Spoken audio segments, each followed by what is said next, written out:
My channel is sponsored by Viture, which means we'll have an ad from them somewhere in the middle of today's video.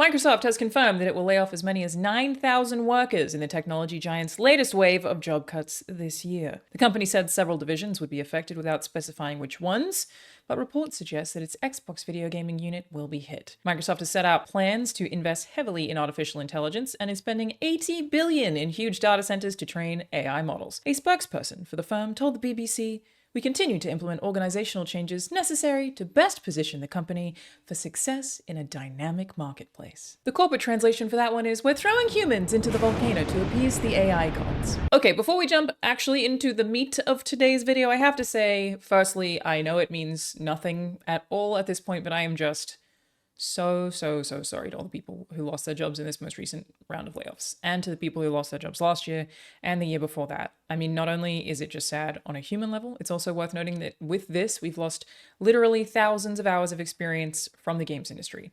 Probably millions of hours with all of these people combined that we will simply never get back. How on earth is the industry supposed to recover from this? Spoilers, it won't. We have also lost actual video games. Perfect Dark, which was in development at Xbox's AAA first-party studio, The Initiative, has been cancelled. That's pretty wild considering that game has been in development for over 5 years, and at some point was even being developed in collaboration with Crystal Dynamics. Originally, reportedly, Phil Spencer had been interested in Perfect Dark as a means to diversify Xbox's portfolio, and all early reports indicate that it was going to be a stealth game and play much more like a spy shooter than a regular first-person shooter. It turns out quadruple A actually stood for actually abandoned. Anyway, eh? Still workshopping that one. I love Perfect Dark. The original Nintendo 64 game is one of my favorite games of all time. I adore it. But I do also know several people who went to work at The Initiative and left fairly quickly after joining, literally all of them, because of some prevalent issues at the studio that people have spoken about publicly. I don't want to put them on blast or anything, but it was largely leadership problems, slow development time. What I heard was specifically about leadership frequently changing their minds about the kind of game that they wanted to make. But this is obviously not an Xbox-specific problem. There are games that haven't even been announced yet in the AAA space, games you never knew existed that have been cancelled or restarted from the ground up, or otherwise so dramatically changed over time that they may as well have been cancelled. I mean, this is just a reality of AAA game development. Shutting down an entire studio who never even got to make a single game, however, is not. I feel incredibly bad for the team of people here who just had 5, maybe up to 7 years of their work completely erased that doesn't get to go in their portfolios. It doesn't go towards all of the AAA job listings that require at least one shipped video game. It just sucks. Of course, don't release games that are bad, but what if we also didn't announce video games way before we were even sure that they would feasibly exist? You know what I mean? At least be a little sure that it's going to come together, please. Xbox also cancelled Rare's Everwild. Still don't really know what this game is, other than it was a third-person action-adventure game with no combat, and development started in 2014. 2014!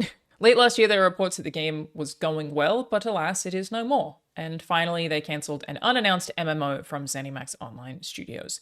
There may be more games, like I said, that we just don't know of that also got axed, as Microsoft quite clearly moves away from traditional console gaming, which is what this video is about. A memo from Phil Spencer to Xbox staff said, "To position gaming for enduring success and allow us to focus on strategic..." I accidentally slipped into my Andrew Wilson voice. It just feels right for every corporate executive to sound like Andrew Wilson, so that's how I'm going to do it. Sorry, Phil. From the top. "To position gaming for enduring success and allow us to focus on strategic growth areas, we will end or decrease work in certain areas of the business and follow Microsoft's lead in removing layers of management to increase agility and effectiveness." God, I hate corporate speak. "We must make choices now for continued success in future years, and a key part of that strategy is the discipline to prioritize the strongest opportunities. We will protect what is thriving and concentrate effort on areas with the greatest potential while delivering on the expectations that the company has for our business." I'm sick of doing it now. There is a bit more to that I've edited around, to be clear, just for length purposes, because it is quite long. And there's a second one, this time from Xbox's Matt Booty, who said, "These decisions, along with other changes across our teams, reflect a broader effort to adjust priorities and focus resources to set up our teams for greater success within a changing industry landscape. Our overall portfolio strategy is unchanged. Build games that excite our players, cancel them." And here's the thing. they're both right. I currently very much believe that the Xbox brand, as it existed even 5 years ago, has minimal longevity insofar as stock market demands sustained growth. PlayStation doesn't really either, but their circumstances are very different in no small part because their IPs are so damn strong, clearly an area that Xbox has kind of been failing at. And I have a whole video about the broader state of the games industry already. It's called The Games Industry is Screwed, and it's basically about like why all of these layoffs and studio closures and game cancellations have been happening to an industry that is still increasingly profitable. And it is, I always want to remind people, none of this is happening because games are not making enough money. They are. But today, we're going to focus on what Xbox is doing specifically in more detail. If you want to check out that games industry video, I'll leave a link in the description. To put it plainly, Microsoft is pivoting away from traditional console gaming and towards a few new pillars that line up, in my research on this, very well with stock market predictions. It is time to talk about the Viture Luma Pro XR glasses. If you've been here for a while, you will have heard me talk about these babies before because I think they are just so cool. It's a pair of glasses that you can play video games on, and with the new model, they just got even better. The latest XR glasses from Viture are these babies right here, the Luma Pro, offering the world's first XR experience for the Switch 2. You can't tell, but I am actually literally playing Mario Kart right now. The Luma Pro has a 50% sharper display than their previous model, which is the Viture Pro. And this is all on a 152-inch display equivalent. All in the comfort, portability, and privacy of a pair of glasses. I feel like this is the best way I can show you. See how cool that is? It's amazing. It comes with a Pro Mobile dock, so while I am XRing with the Switch 2 specifically right now, you can also connect to virtually any HDMI device, PlayStation, Xbox, various TV sticks. It is also a super adjustable fit with these little magnetic nose pads here. You can swap these in and out. It comes with several of them to adjust for the correct fit for you. They've also got temple adjustment knobs, its brightness levels, color modes, and electrochromic film toggle, and more. Seriously, having a 4K-like display wherever I go is insane, especially with the Switch 2, for the first time ever. So use my code Alanah for 10% off everything at luma.viture.com/Alanah. I'll leave a link in the description, and trust me, you're going to be blown away with the ultra sharp display, premium translucent design, and the super cool dynamic light effects. It really is like a never go back experience. Huge thanks to Viture for sponsoring the video. Now back to the video, or Mario Kart. To recap, the This is an Xbox campaign combined with cloud gaming technologies and subscription services that are not tied to console hardware make a ton of sense considering the current challenges facing the games industry. The industry is losing casual gamers to social media. Statistically, there is a very apparent correlation. A lot of people who might have gamed just a couple of hours a week are now instead just sitting on their phone scrolling TikTok. Xbox is trying to remove the barrier that someone sitting down, turning on their TV, booting up a console, and selecting a game faces, because that's so difficult when their phone is just right there in their hand, ready to spoon feed them whatever garbage content pops up without them even having to think about what they want to see. This might get back some of the entertainment market share / hours of consumption that is being taken over rapidly by social media. They want you gaming on the train. They want you gaming even while you're sitting next to someone maybe in your living room who's watching TV. I mean, if you can look at social media while a movie's playing, why can't you look at a video game? You know what I mean? I feel like I've said this a million times, but your hours, your literal time as a consumer is just so valuable right now. Please don't forget how you spend it. Like, really do think about how you spend it. It matters so much to these companies. Like, watch time, consumption time, play time is so important right now. Please think about it. Time is almost more valuable in the subscription era than the whole vote with your wallet thing. Vote with your time. But yeah, basically like this goal to have you playing on any device that you might ever see in any room available is Xbox directly competing with social media, with TikTok, even with Netflix, and not with PlayStation and Nintendo, as a lot of people keep assuming or alluding to. I'm actually still expecting a world where you can watch a Twitch stream and see your favorite gamer playing a game, and then you click a link and it automatically opens that in your phone. The game is streamed to you directly, like through your Game Pass subscription. Like, I think Stadia was really onto something with that idea, but the market wasn't quite ready for it yet. I have no doubt that that is coming. So the second thing that Xbox appears to be focusing on is developing countries and how low income areas, which do still spend money on entertainment, of course, but traditionally do not own current home consoles. Are anecdotal, but I went to Peru for a few weeks back in May. Highly recommended, by the way. One of my favorite places I've ever been. Beautiful country. And I met a group of people in Sacred Valley who, while they had relatively modern phones, were sort of amazed when I told them that I had worked on a PlayStation 5 game, because they had only just gotten a PlayStation 2. And this isn't terribly uncommon across the world. I actually found an article from 2023 where Xbox announced an event called Game Camp Africa. In the article, Microsoft mentions that gaming has soaring interest from African youth, with the games industry set to grow exponentially across the continent as more and more people get connected to the internet.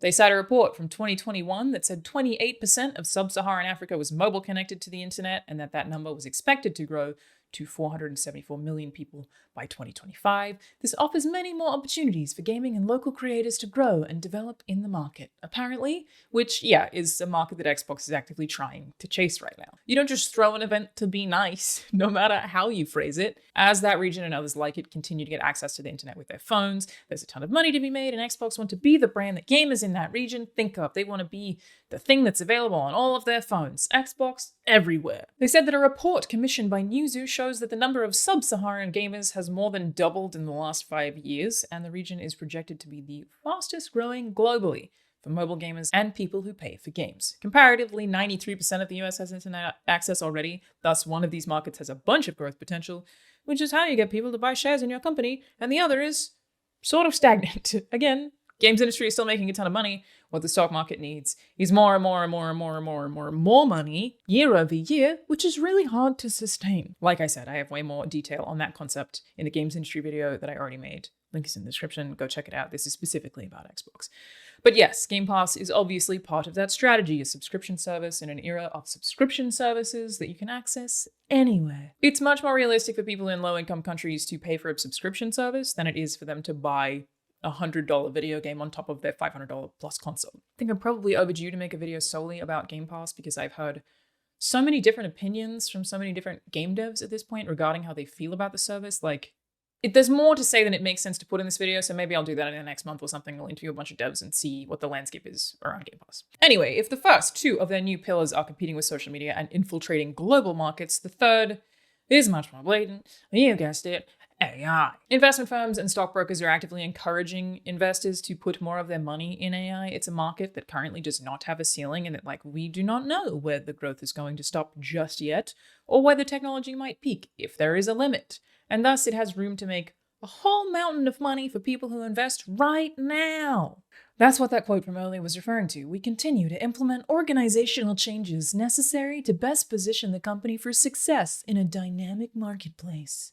They're all just fucking talking about AI. They're talking about investing in AI because that's what shareholders believe will make them a bunch of money in the immediate future, and they're probably right. That's where the money is right now. As it currently stands, AI is akin to useless in most facets of game development. I could elaborate on that, but I did do a podcast episode about this with game director/programmer Mike Bithell on my podcast channel. If you'd like to hear a dev talk about that in much more detail, youtube.com/playwatchlisten. But I do think publishers know this. They are effectively trying to force their teams to use AI right now, not because they think it's good. It's in order to tell shareholders that, yes, we promise we're using this new tech everyone loves and it's so unlimited and can replace all these people, so games will be cheaper to make. To be clear, I don't know what AI will eventually be capable of. I'm only saying that right now, these companies shilling this tech are largely lying for financial gain. Companies lying for financial gain?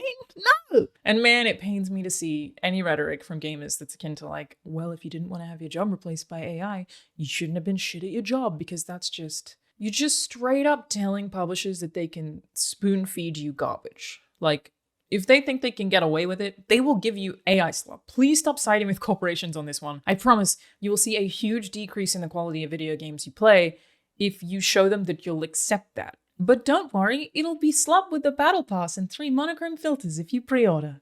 Microsoft employee actually just got pretty hotly dunked on for using a crappy AI image to advertise open roles in Xbox's graphics team. Yes, I love coding on the back of my monitor. There was also a controversy regarding Microsoft exec telling those laid off to just use AI to help them. These really are challenging times, and if you're navigating a layoff or even quietly preparing for one, you're not alone, and you don't have to go it alone. I know these types of tools engender strong feelings in people, but I'd be remiss in not trying to offer the best advice I can under the circumstances. I've been experimenting with ways to use LLM AI tools like ChatGPT or Copilot to help reduce the emotional cognitive load that comes with the job loss.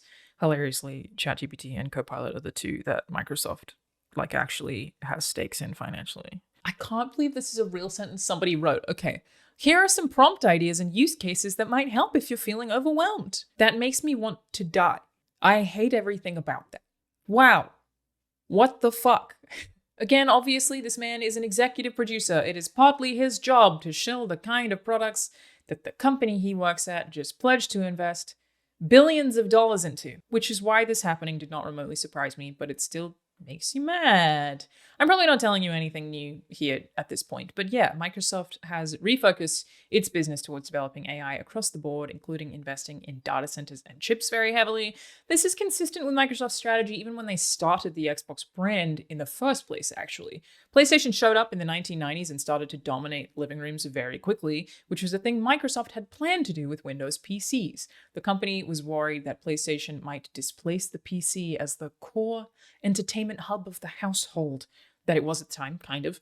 And they referred to the Xbox as their Trojan horse to get Microsoft technology like online services and DirectX into people's living rooms. That's actually why it's called an Xbox, for anyone who didn't know. It used to be the Direct Xbox and it became Xbox. And yeah, at that time, Microsoft also recognized that gaming was booming and they needed to overtake the market as much as possible rather than letting Sony take a big slice of this particular pie. Again, fairly similar to their strategy right now. Focus on mobile in countries that don't yet have a ton of online gamers. Take back consumers from social media, if possible. I actually do not think that they will be capable of doing this one. And with AI, put a bunch of money into an industry that's rapidly growing on the stock market. Just last year, Microsoft hired British AI pioneer Mustafa Suleyman to head up the company's new AI division. Microsoft is also a major investor and shareholder, as said before, in OpenAI, ChatGPT. They're clearly trying to push Azure, especially with their Azure chips, as the go-to for other companies who are looking to use AI and keep selling worker productivity. Microsoft 365 Copilot, GitHub Copilot, Windows Copilot. All of your employees everywhere are going to be using Microsoft's AI services to change the workplace. So invest now before everybody else does and your shares become less valuable, because obviously we're creating the most valuable product of all time, you dummy. Sorry. But this is all pretty obvious. Everyone is talking about AI all the time, and Jesus Christ, I just wish we could roll back to like 10 years ago. But I digress. Here's the thing you maybe didn't know. This is a fair amount of jargon, but let me try to explain it in the simplest way possible. A lot of the Xbox employees or Microsoft employees who were laid off will have had unvested stock options and restricted stock units, which are otherwise called RSUs. An RSU is effectively a share that the company is like promising you. Like they tell you you will get 1,000 shares if you stay at the company for a certain amount of time. It's an incentive to stay at a company for a longer time, and it's sort of the promise that if you put in the time and the hard work, you will own a tiny part of the company. You get shares, you can sell them if you want to, but only after you've stayed for the allocated amount of time. Or you can keep them and hope number continue to go up. And to be clear, even one Microsoft share is worth a lot of money. So on paper, it's actually a very good deal. If you get laid off, however, you will often lose your RSUs. Laying off 9,000 people is akin to Microsoft taking 9,000 shares back. Akin to, that's not literal, but there are exceptions as well, to be clear. I'm just trying to explain this as simply as possible. There is a ton of variability. But basically, the shares are just directly returned to the company sometimes. It goes right back into the stock market for the rich people to buy up at a time where they and every stockbroker and every investment firm on the planet is projecting incredible growth due to AI. So get rid of the stupid little humans stealing all your shares with their stupid little jobs. Make all those shares available, which aligns perfectly with this very aggressive boom of a shift into the direction of AI. Video games are simply not as valuable right now to shareholders as AI is, so it makes sense. Basically, I feel like I see a lot of the conversation about Xbox being dead or how they're failing horribly, and that's what these layoffs show. But they aren't really. The brand is just changing and really significantly has been for the past several years. This isn't a recent thing. I guess you could say Xbox as you have previously known it is dead, but it's not in the way that I think people who are saying that are envisioning. Like, Xbox isn't having its head pushed into a toilet to get swellies from PlayStation and Nintendo. It's just Microsoft being Microsoft. They've consistently seen growth over the last 10 years. The Xbox brand has always been a smaller part of that, but it's not an unimportant part. Xbox is helpful for their consumer brand. Game Pass offers a profitable subscription service, which is certainly appealing to investors. All of their current work on the cloud being integrated with gaming expands the reach of that already appealing technology, and the IP that comes from the gaming division opens up avenues for other multimedia projects. Xbox continues to add value to the Microsoft brand as far as the stock market is concerned, which is all that really matters, even if that value has never been huge to the company to begin with. The layoffs are not a result of some colossal failure, is kind of what I'm trying to say. They're a result of shifting markets. They're even pitching having AI help people finish video games, man. This all makes me want to shoot myself in the